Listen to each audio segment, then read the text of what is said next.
All right, this is the final type of question that I'm going to show you about. This is a chart. It says, the question is, which of these completes the title for this diagram? Let's look at the diagram first before we look at the answer choices.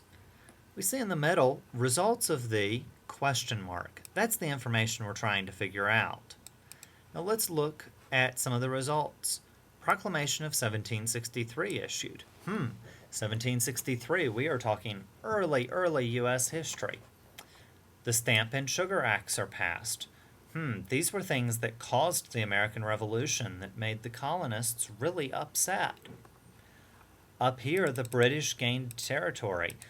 1763 is much before the American Revolution, which started in 1776. So let's think about some events that happened before the American Revolution. Obviously, the Americas were settled and we brought slaves here. We had the plantation system, and we did have a lot of conflicts with the Indians over land. What other colonies or colonial powers were in the Americas? Well, the French were in the Mississippi River Valley and also up in Canada and around the Mississippi River Delta in the area that is now New Orleans. And we had the Spanish in Florida and what's now Mexico and much of the American Southwest. Let's scroll down. Which of these completes the title for the diagram? Well, first is French and Indian War. I just talked about the French and the Indians. That could be right. G, the Second Continental Congress.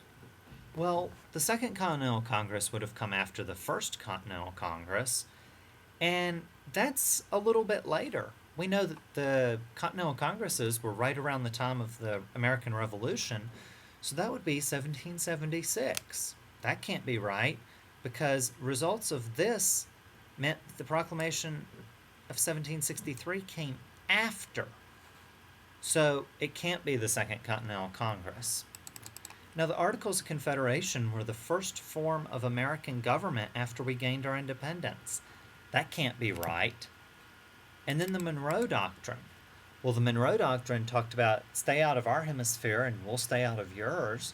But that was after we were our own country, and that's named after President Monroe. That can't be right. So, looking at this logically, the French and Indian War has to be the correct answer.